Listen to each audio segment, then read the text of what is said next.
안녕하세요. 저는 진강세계관학교 AWS를 다니고 있는 양성규라고 합니다. 안녕하세요. 저는 양성규의 엄마이자 지정이 교육사 1기인 신혜경입니다. 네, 그럼 지금부터 저희가 지정이 70일이라는 프로젝트를 진행을 하는데요. 이 70일의 3주차 내용에 대해서 알려드리도록 하겠습니다. 네, 저희가 70일 지정이 학습을 하는 동안 이번 주의 키워드를 엔데믹이라고 가장 중심 키워드로 잡아봤는데요. 성규는 이 엔데믹에서 어떤 키워드가 생각났나요? 네, 우선 저는 엔데믹이라는 키워드에서 여기 마인드맵을 보시면 이 엔데믹에서 에코 워리어와 실천이라는 키워드를 뽑았습니다. 이 이유로는 일단 에코 워리어를 먼저 설명드릴게요. 저희가 딱 에코라고 들으면 환경이라는 것을 생각이 나잖아요. 이 환경 워리어, 그러면 환경을 싸운다? 환경과 싸운다? 이러면 좀 이상하잖아요. 이 에코 워리어는 뭐랄까 친환경을 이렇게 민다라는 그런 가면을 쓴 기업들에게 뭔가 적극적인 소통과 적극적인 의견과 실천을 하는 그런 소비자라고 정리하면 되겠습니다. 그래서 뭐 예를 들어서 우리는 친환경을 유지해요 라고 하지만 실제로는 환경을 유지하지 않고 환경을 더 파괴하는 그런 기업이 있다고 가정해 보자고요. 이 기업을 소비자인 제가 직접 가서 뭐 예를 들어서 그 친환경 아니잖아요. 진실을 말해주세요 라는 이런 의견과 실천을 적극적으로 하는 사람 소비자들을 에코 워리어라고 합니다. 네, 그래서 이 에코 워리어를 통해서 저는 이 실천이 나왔는데 이 에코 워리어의 특징을 일단 저는 살펴봤어요. 이 특징을 살펴보고 그 다음이 현재 누가 에코 워리어인가 라는 이 질문을 얻게 됐고, 이를 통해서 환경 캠페인과 SNS의 이 엔데믹 시대를 알리는 것이 이런 실천이 나오게 되었습니다. 그럼 어머니께서는 엔데믹이라는 빅키워드에서 어떤 키워드가 나오셨나요? 우리가 이 키워드가 나오게 된 그 원문을 살펴보면 그 원문이 엔데믹 시대의 환경이나 문화, 여행, 경제, 금융 등 많은 변화를 보이는 글이었는데요. 이 기사는 엔데믹 시대의 하이퍼 디지털화, 에코 워리어 대세로라는 제목의 글이었습니다. 그래서 저희가 이 엔데믹이라는 키워드가 나왔고, 이 키워드에서 제가 나온 그 다음 키워드가 환경이라는 것이었어요. 제일 우리가 지금 집중해야 되는 사회 문제가 환경이기 때문에, 그래서 환경이라는 키워드에서 제일 중요한 게 생태계를 우리가 더 이상 파괴해서는 안 된다. 그래서 우리가 실천할 수 있는 게 줍깅이었다. 그래서 요즘 대기업에서도 이렇게 줍깅 행사를 하고 있다라는 내용의 기사였습니다.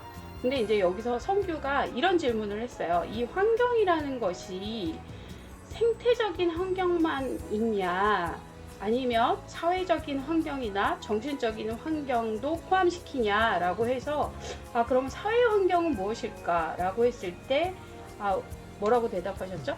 네, 사회 환경은 인정과 공감의 자세가 필요하다고 제가 대답을 했습니다. 네, 그리고 정신적 환경은 우리가 지금 코로나 블루가 또 굉장히 이슈가 되고 있잖아요. 그러니까 초등학생서부터 어른까지 우리 이 코로나 블루로 굉장히 많은 어려움을 겪고 있다고 해요. 그래서 정신적 환경은 코로나 블루가 연결이 되고, 또 이것을 위해서는 성규가 이렇게 대답을 했죠. 네, 바로 마인드 컨트롤입니다. 네, 아주 좋은 이야기를 나눌 수 있었습니다. 네, 이 코로나 블루 또 엔데믹 이런 키워드에서 가장 이슈화되고 있는 것이 또 미래 시대에는 양극화 시대가 문제가 굉장히 클 것이다 라는 예견이 있었어요. 그래서 우리가 제가 이제 양극화 시대 하니까 초극빈층인 프레카리아트가 생각이 났고, 그 프레카리아트가 되지 않기 위해서는 저희 친정 엄마를 이 디지털 빈곤층에서 좀 구해드리기 위해서 친절하게 엄마께 이제 어떤 디지털에 대한 설명을 좀 해드리면서 엄마를 돕겠다, 이런 이제 두 번째 8일차의 그 지정의 학습의 실천이 나왔습니다. 그래서 8일차의 지정의 학습에서 또 나왔던 키워드가 뭐냐면요, 세대 간의 차이, 양극화 시대에 한 정말 중요한 세대 간의 차이인 세대의 차이 중에서 MZ세대가 뉴트로라고 하는 새로운 문화를, 이렇게 뉴트로는 새로운 문화가 아니라 옛것을 익혀서 새것을 안다 라고 그렇죠. 하는 그 공자의 말씀, 옹고지신이 생각이 났었어요, 저는. 그래서 제가 이런 뉴트로를 행하고 있는, 이런 문화를 선도하고 있는 이 친구들의, MZ세대들의 인스타나 SNS에 좋아요를 표시했고, 그 다음에 응원의 댓글을 좀 저는 또 달았습니다. 그리고 제가 제 아들인 성규와 함께 음악을 공유하면서 여러 기억을 나누었죠. 네, 성규는 또 여기 MZ세대의 글을 읽고 어떤 생각을 했는지 말씀해 주시겠어요? 네, 일단 저는 이 엔데믹에서 양극화 시대라는 이 키워드가 나왔는데, 이 키워드에 저는 동의를 했습니다. 그래서 이 양극화 시대에서는 우선 저희가 역사, 그러니까 이 새 것이 나오기 전에 어떤 역사가 있었는지, 그리고 어떤 이야기들이, 어떤 스토리들이 거기에 숨겨져 있는지 그 역사를 살펴야 한다고 봤고, 이 역사 살피기로 인해서 이 시대가 이해가 된다고 생각을 했어요. 그래서 뭐 예를 들어서 현재 저희가 코로나를 겪고 있잖아요. 그럼 코로나 이전에 우리가 어떤 질병들을 겪었으며 그때는 어떻게 극복을 했는지에 대해서 그런 역사를 살피고, 그 다음이 이제 시대가 이해가 됐고, 이 시대 이해에서는 다른 세대들의 공감이 이제 또 필요하다고 생각을 했는데요. 여기에 보시면 MZ세대가 나왔잖아요. 이 MZ세대, 그리고 뭐 X세대, 뭐 이런 시대 간의 그런 뭐랄까 더 소통의 원활함이 필요하다고 생각을 했습니다. 그래서 이 공감이라는 키워드를 넣었고요. 그리고 이 경청이라는 키워드가 이 공감 안에서 나왔는데요. 이 경청은 뭐랄까 그냥 이야기를 하면 그것에 대해서 그냥 집중해서 듣는 것뿐만 아니라 그 시대, 그 세대의 마음을 이해하고 인정해주고 공감하는 것이 경청이라고 저는 생각을 했습니다. 그래서 이 공감을 통해서 경청이 나오게 된다고 생각을 했습니다. 네. 이렇게 저희가 8일차 지정의를 마쳤고요. 다음 9일차로 넘어갈 때는 9일차의 키워드는 자유교육의 전통과 하버드 교육이라는 글을, 학술 연구라는 글을 살피고 저희가 이런 지정의를 썼었습니다. 그래서 어떤 키워드가 나왔나요? 지정의 학습 9일차, 그 다음에 10일차, 오늘이 11일차인데요. 그 11일차까지 우리가 이 엔데믹 시대에 정말 필요한 교육이 자유교육이다라는 이야기로부터 시작이 되었어요. 그래서 이 자유교육은 무엇이냐, 이론과 실천이 함께한 교육, 특히 그 하버드에서는 이런 교육을 계속 하고 있다라는 이야기, 학술 연구였어요. 근데 우리 한국 교육의 문제점은 이런 전문화 교육과 그 다음에 교양 교육이 합쳐지면서 좀 방향성을 잃은 교육이지 않을까라는 어떤 문제를 제기하는 그런 연구였습니다. 성규는 이 자유교육에 대해서 어떻게 생각하나요? 네, 일단은 제가 아까 설명드렸던 이 시대 이해에서부터 저는 시작을 했는데요. 이 시대 이해를 통해서 저희는 시대에 필요한 교육, 그러니까 이 자유교육에 대해서 알게 되는 것이죠.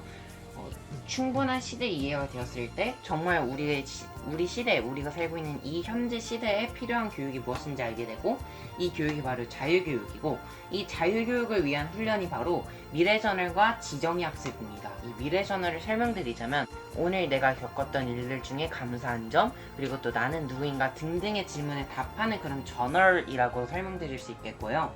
그리고 지정의 학습은 저희가 지금 실행하고 있는 지정의 70일 프로젝트라는 것의 지정의인데요. 이 지정의는 알지자를 써서 내가 알게 알게 된 점, 그리고 뜻정자를 써서 내가 그 느낀 점, 그리고 의는 뜻을자를 써서 앞으로 내가 다짐하고 실천할 점을 설명한 그런 네, 교육이죠. 네, 학습이죠. 그런 학습입니다. 이런 지정의 학습을 통해서 이 미래저널과 지정의 학습을 통해서 자유교육을 배울 수가 있고, 이 미래저널과 지정의 학습은 자유로운 이성의 힘을 늘릴 수가 있고 발달시킬 수가 있습니다. 네, 아주 좋은 이야기네요. 여기에 써 있는 권위에 그냥 굴복하지 말자라는 이야기는 어떻게 나온 것이죠? 네, 저희 진강세계관학교 안에서 지정학습이라는 수업이 있는데, 그 수업 안에서 수학 철학에 미치다라는 책을 읽었어요. 장우석 저자님께서 쓰신. 이 분께서는 권위에 그냥 굴복하지 말자라는 문구를 사용하셨는데요. 이 문구는 정말 어머니와 제 가슴에 약간 울렸어요. 보통 저희가 수학 문제가 있을 때 그 문제 안에서 우리가 그 문제만 풀려고 하잖아요. 물론 당연한 거겠지만, 근데 그 문제 안에 속에 본질이 있고 그 본질까지 찾아야 하는 것이 저희 인간의 본질이잖아요. 그런데 이 권위에 그냥 너무 당연하게만 생각하는 게 아닌가, 문제만 푼다는 것 사실이 너무 당연하게 생각하는 게 아닌가 라는 생각을 하면서 권위에 그냥 굴복하지 말자라는 이런 문구가 나왔고, 이 문구는 비판적 사고를 높이게 합니다. 이 비판적 사고를 통해서 또 창의적 사고가 엄청 중요한데, 이 창의적 사고가 나오게 되는 것입니다. 네, 아주 잘 들었습니다. 저는 사실 성규가 많은 이렇게 좋은 이야기를 했고, 그것에 이제 실천으로 금요일 오후 4시, 칸트가 왜 네. 오후 4시에 매일 산책을 산책을 했다고 그러잖아요. 그래서 그 산책한 것을 생각하면서 금요일 오후 4시에 지정의 학습 일주일 것을 이제 성규와 같이 토론을 해보겠다라는, 그래서 비판적 사고와 창의성을 높이는 어떤, 우리가 이 기회를 놓치면 안 되겠다라는 실천 목록을 썼었어요. 그래서 지금 우리가 이렇게 영상을 촬영하고 있고, 저는 사실 이 비판적 사고와 창의성을 생각하면서 제가 2년 전에 성규하고 있었던 이야기 에피소드가 생각이 났어요. 성규 기억나요? 네. 네. 그래서 우리가 원의 넓이를 구하는 어떤 문제를 생각하고 있었고, 성규가 그 문제에 대한 문제 제기를 했었잖아요. 네. 그랬을 때 저는 사실 그 순간 너무 당황하고, 어떻게 이렇게 생각을 할 수 있지? 나는 어느 별에서 온 아이를 낳은 거지? 막 이런 생각을 했었거든요. 근데 지금 생각하니까 그 사고가 정말 비판적 사고이고 창의성을 발휘할 수 있는 사고였음을 이제서야 깨닫게 됐습니다. 이 지정의 학습을 하면서.